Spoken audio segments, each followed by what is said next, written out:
Gen Z தலைமுறையால் ஆனந்தமா அவஸ்தையா? என் pant கிழிஞ்சிருக்கணும், குறைஞ்சபட்சம் ஒரு 5 இடத்துலையாவது கிழிஞ்சிருக்கணும், சட்டையில கண்டிப்பா 2 பட்டனை போடவே மாட்டாங்க, அது அவங்களுடைய ரூல் புக்ல எழுதி இருக்குது. தியேட்டருக்கு போனா ஒரு காலகட்டத்தில் இருந்த ரசிகர்கள்லாம் என்ன பண்ணுவாங்கன்னா, அந்த பாட்டு எப்படி இருந்துச்சு தெரியுமா, அவருடைய நடிப்பு எப்படி இருந்துச்சு தெரியுமா, அந்த வசனம் எப்படி எழுதியிருந்தாங்க தெரியுமா, இதை கேட்கறதுக்காகவும் ஒரு படத்தை பார்த்துட்டு வந்து இதை பேசுறதுக்காகவும் ஒரு தலைமுறைகள்லாம் இருந்துச்சு. ஆனால் ஜென்சி தலைமுறை வந்ததுக்கப்புறம் அந்த நடிகரோட சம்பளம் எவ்வளோ தெரியுமா, அந்த நடிகையோட சம்பளம் எவ்வளோ தெரியுமா, என் தலைவருடைய ஃபர்ஸ்ட் டே கலெக்ஷன் எவ்வளோ தெரியுமா, நாங்கள் எவ்வளோ ரெக்கார்டு வச்சுருக்கணும் தெரியுமா, இந்த ரெக்கார்டை பற்றியெல்லாம் யோசிக்க வேண்டியவன் தயாரிப்பாளரும் அந்த நடிகரும் இவங்க தான். படம் பார்க்கக்கூடிய ரசிகனுக்கு என்ன இருக்கணும், ரசனை இருக்கணும் அப்படின்னு சொன்னாங்க. இன்னைக்கு அதெல்லாம் விட்டுட்டு ஓடக்கூடிய ஒரு தலைமுறையாக மாறிடுச்சுன்னு பேசுறதுக்காக இந்த பக்கம் 2 பேர் வந்திருக்காங்க. ஒருத்தன் குடிச்சிட்டு வருவான், அவனை பார்த்துட்டு 4 பேர் திட்ட போறாங்கன்னு சொல்லிட்டு அவன் என்ன பண்ணுவான்னா, ஊருக்குள்ள தலையில துண்டை போட்டுட்டு சந்தால பூந்து ஓடி போயிடுவான். ஒருத்தன் குடிச்சிட்டு வந்தவன் இன்னைக்கு 4 பேர் குடிச்சிட்டு வரான், ஒருத்தவன் குடிக்காம இருக்கிறான், அந்த ஒருத்தவன் 4 பேரை பார்க்குறான், இவனுக்கு கிட்ட மாட்டான், நம்ம நிலைமை என்ன ஆகுறதுன்னு இவன் சந்தால பூந்து ஓடிட்டு இருக்கான். தப்பு செய்யறவனை என்ன சொல்லுவோம், அவன் தப்பு செய்யறான், மோசமானவன் அப்படின்னு சொல்லுவோம். இன்னைக்கு எப்படி ஆயிடுச்சு ஜெனரேஷன் அப்படின்னா, மாட்டிக்காம தப்பு பண்றான் பாத்தியா, டேலண்ட்ராவன், கெத்ராவன், மாஸ்டராவன். பொங்கல் தின சிறப்பு பட்டிமன்றம்.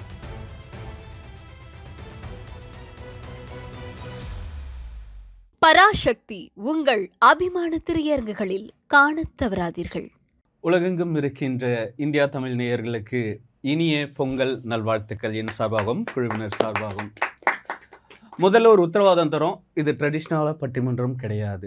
நீங்கள் மட்டும் வேஷ்டி சட்டையெல்லாம் போட்டு வந்திருக்கீங்க பொங்கல், அதுவுமா ட்ரெடிஷ்னலான பட்டிமன்றம் இல்லை அப்படின்னு ஏன் சொல்கிறீங்க அப்படின்னு கேட்டிங்கன்னா, ஒரு டாபிக் எடுத்து அந்த காலத்தில் அவர் என்ன சொன்னார் தெரியுமா அப்படின்லாம் ஆரம்பிச்சுலாம் பேசுவாங்க இல்லையா. வழக்கமாக பொங்கல் அப்படின்னாலே எல்லா சேனல்லையும் பட்டிமன்றம் இருக்கும், எல்லாத்துலேயும் ஒரே மாதிரியான கருத்துக்கள்லாம் வரும். அப்படிலாம் எல்லாமே கொஞ்சம் என்டர்டெய்னிங்காக ஜாலியாக கிராமமா நகரமா, பணமா பாசமா, குலமா குணமா, இந்த மாதிரி தலைப்புகளே பொங்கல் நாட்களில் கேட்டுட்டு இருந்தவங்களுக்கு புதுமையாக ஒரு தலைப்பை கையாளாமே. ஜென்சி தலைமுறையால் ஆனந்தமா அவஸ்தையா அப்படின்ற ஒரு தலைப்போடு இன்னைக்கு உங்களை சந்திக்கிறதுக்காக நாங்கள் வந்திருக்கோம். அந்த மாதிரி அழகாக என்டர்டெய்னிங்கான ஒரு டாப்பிக்கோடு வந்திருக்கோம். ஜென்சி அப்படின்னா ஒரு டெஃபினிஷன் கொடுத்துருப்பாங்க இல்லையா, மில்லினியல்ஸ், பூமர்ஸ் அப்படிலாம் இருக்குதான். அந்த மாதிரி பூமர்ஸ் இந்த மாதிரிலாம் வரைமுறைக்கு உட்பட்டு இருக்கும்போது ஜென்சிக்கு ஒரு வரைமுறை என்னென்னா, 1997க்கு பிற்பாடு பிறந்தவர்கள் 2012 வரைக்கும் இருக்கிறவங்கலாம் ஜென்சியா. நாம் 2K கிட்ஸ் எல்லாத்தையும் சேர்த்துக்கிட்டு இந்த தலைமுறையால் நமக்கு ஆனந்தமா அவஸ்தையா அப்படின்னு பேசுகிறதுக்காக தான் வந்திருக்கோம். பொங்கல் அன்னைக்கு பேசணும் அப்படின்னும் போது பொங்கல் வாழ்த்து தான் எனக்கு ஞாபகம் வருது. ஒரு காலகட்டத்தில் ஒரு தலைமுறை இருந்தது, பொங்கல் வாழ்த்து அப்படின்னு ஒன்று அனுப்புவாங்க.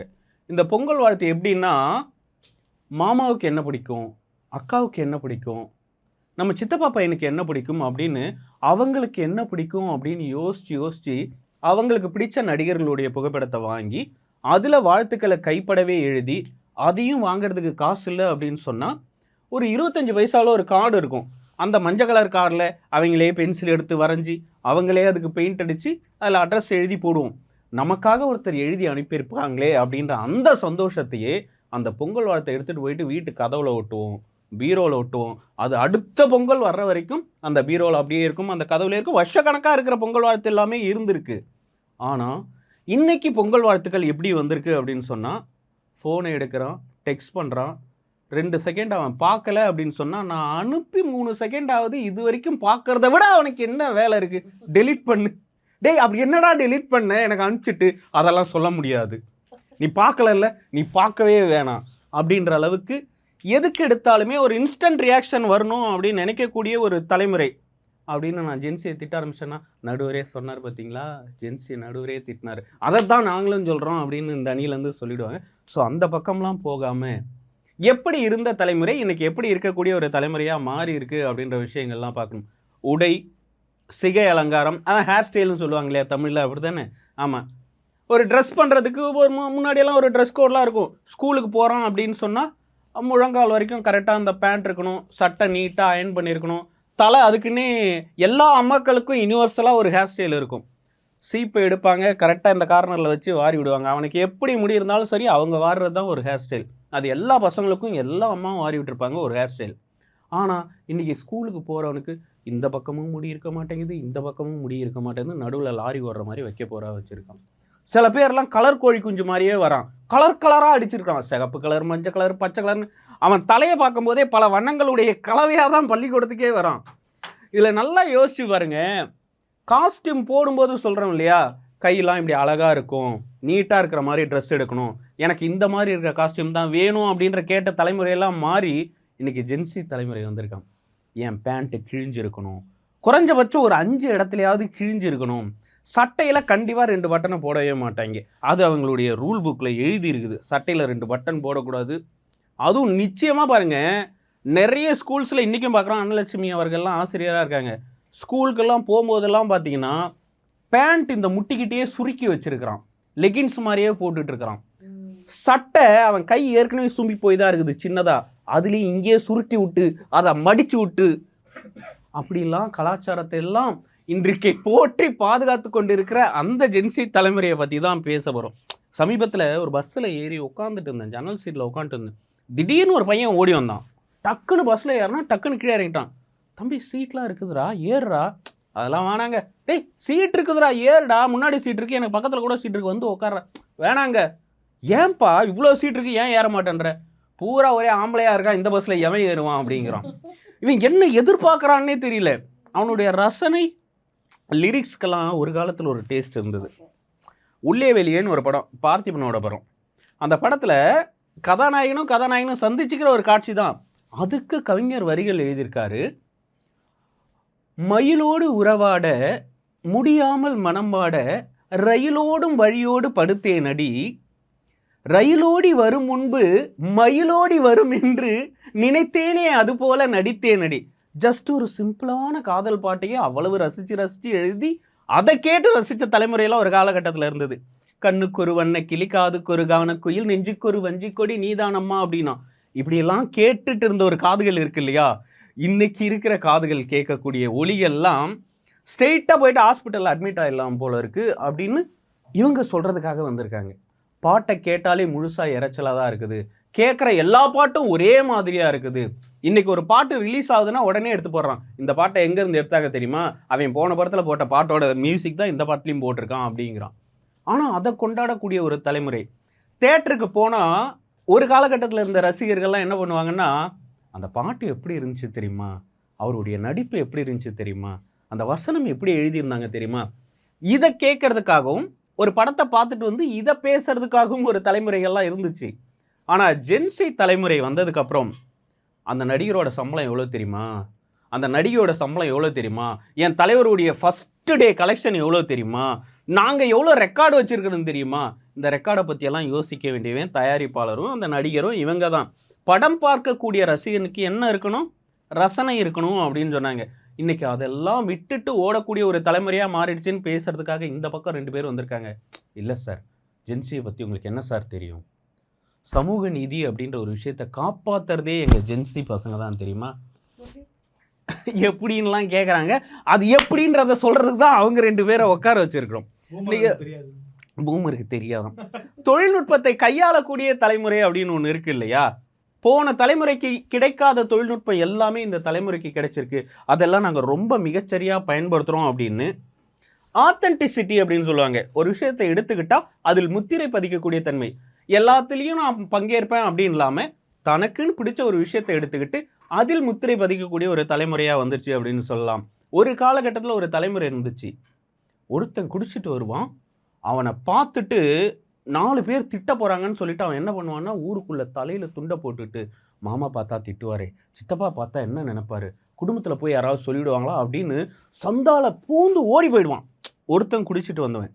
இன்னைக்கு 4 பேர் குடிச்சிட்டு வரான், ஒருத்தவன் குடிக்காமல் இருக்கிறான், அந்த ஒருத்தவன் 4 பேரை பார்க்குறான், இவனுக்கிட்ட மாட்டான், நம்ம நிலைமை என்ன ஆகுறதுன்னு இவன் சந்தால பூந்து ஓடிட்டு இருக்கான்.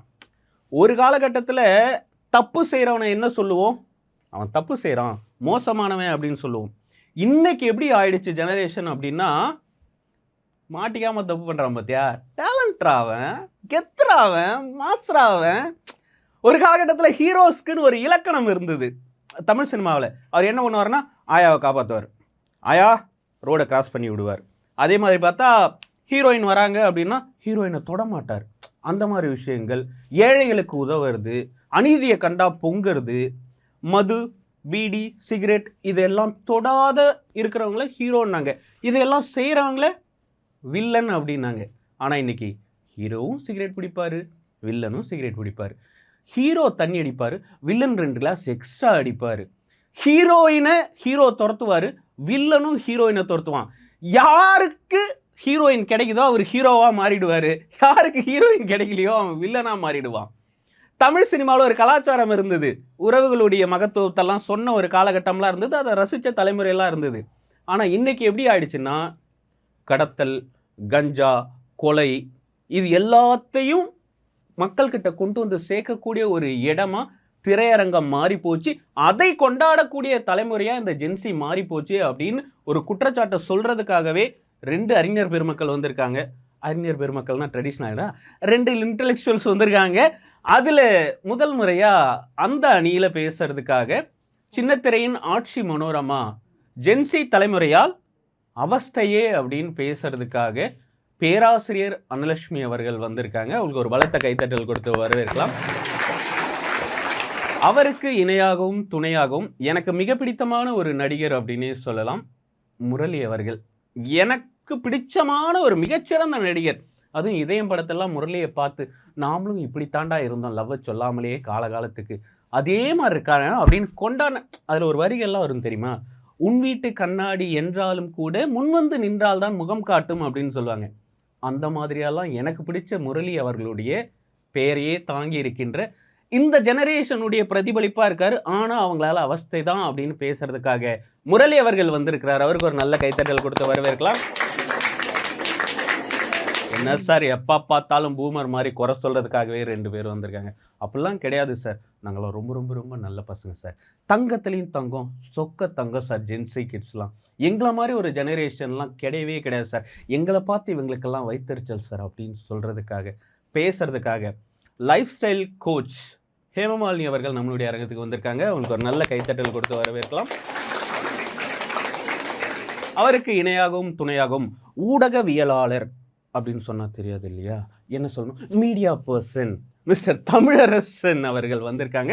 அவங்களையும் கைத்தட்டல் கொடுத்து வரவேற்கலாம். இந்த பொங்கல் உங்கள் எல்லாருக்குமே ரொம்ப சந்தோஷமான ஒரு பொங்கலாக இருக்கணும். ஒரு காலகட்டத்தில் கரும்புன்னு ஒன்று இருக்கும், பச்சை கலரில் ஒரு கரும்பு இருக்கும், உரிக்கிறதுக்கு ரொம்ப கஷ்டமாக இருக்கும் அந்த கரும்பு. பன்னீர் கரும்புன்னு ஒன்று இருக்கும், சில பேர் பன்னி கரும்புன்னு சொல்லுவாங்க, அது பேர் பன்னீர் கரும்பு. அந்த கரும்பை கடித்து சாப்பிடுவாங்க, வீடு ஃபுல்லாக அப்படியே கொட்டி வச்சுருப்பாங்க, அந்தளவு கரும்பெல்லாம் சாப்பிடுவாங்க. இன்றைக்கி ஒரு ஜெனரேஷன் இருக்கிறான், கரும்பா அதை எப்படி சாப்பிட்றது, எடுத்து உடச்சி அதை கொஞ்சம் கொஞ்சமாக உரித்து சாப்பிட்றது ரொம்ப கஷ்டமாக இருக்குது. நீங்கள் வேணால் நைஃப் வச்சு பீல் பண்ணி அதை அப்படியே ஜூஸ் போட்டு கொடுத்தீங்கன்னா நாங்கள் குடிச்சிக்குவோம். ஒரு கரும்பை திங்கிறதுக்கு கூட நோகாமல் திங்கணும்னு ஆசைப்படக்கூட தலைமுறையாக மாறிட்டாங்களே